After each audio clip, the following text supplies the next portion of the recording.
Akkam ooltanii Python data type adda addaa of keessaati qaba. Isaan keessaati stringiin isa tokkodha. Booleaniin jira, integeriin jira, floatiin jira, data type kan biraan illee jiru. Har'a kan wajjin ilaallu garuu stringiidha.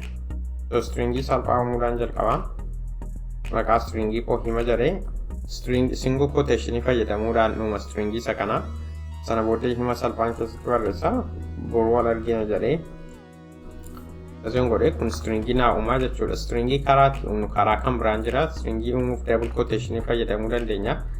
Stringii kan biraa uumne ilaallasaa fi hima lammaffaa jedhee sana booddee double quotation fayyadamee as keessatti stringii uumuu nan danda'a jechuudha. Lammii yoon jedhe fakkeenyaaf stringii kan biraadha kun. Stringoota koo kana lamaan isaanii print godhee ilaalla. Hima lammaffaa. Sana booddee raanii godhee akka argitanii stringiin kun uumamee stringiin jalqabaa boruu wal argina jira inni lammaffaan lammiif jedha. Karaa adda addaa lamadha stringii kan uumu akka ilaaltanii single quotation fayyadamuuf double quotation fayyadamuudhaani. Yoomidha kan single quotation fayyadamnu yoomidha kan double quotation fayyadamnu.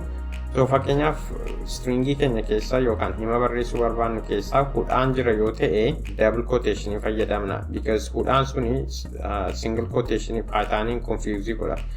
Fakkeenyaaf hin ilaallu wajjin mammaaksuma tokkoon barreessa.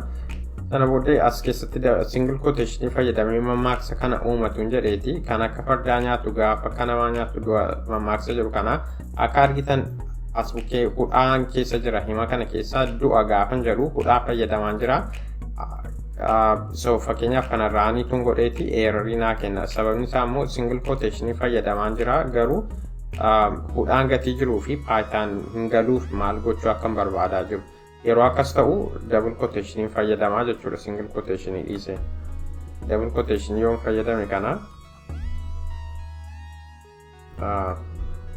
kana booddee raanuun jedhee akka argitanii stringiin kun uumameera jechuudha. Mammaaksa jedhee kana raaniyoon godhee akka argitanii stringiin kun uumameera jechuudha.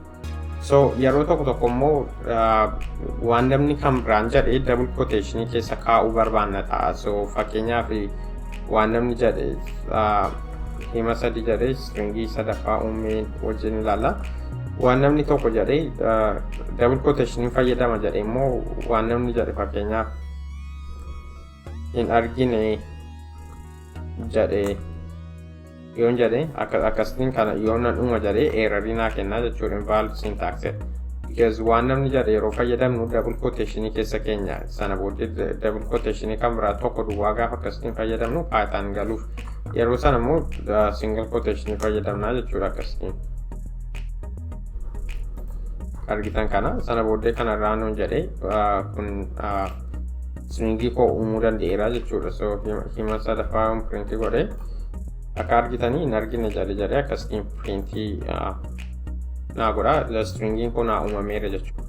Stringiin akka nuun asitti ilaalle kana gaggabaabaa ta'uu dhiisuu danda'a yeroo hundumaa. Kun stringii gabaabaadha. Kunis akkasuma gabaabaadha. Rakkina baay'ee complicated ta'e hin qabu yookaan single quotation fayyadamuudhaan rakkina jiru furree yookaan double quotation fayyadamuudhaan rakkina jiru furree yeroo hundumaa garuu akkas ta'uu dhiisuu danda'a. Wanta baay'ee barreessuu danda'a namni wanta hudhaa of keessaa qabus barreessuu danda'a. Wanta double quotation of keessaa qabu. Fakkeenyaaf hima kana wajjin ilaalla. Osoo gubadhu kolfaa jette akkaan har'a yoon jedhee fakkeenyaaf kana asitti single quotation hudhaan as bukkee jira. Double quotation isas bukkeetii qaba.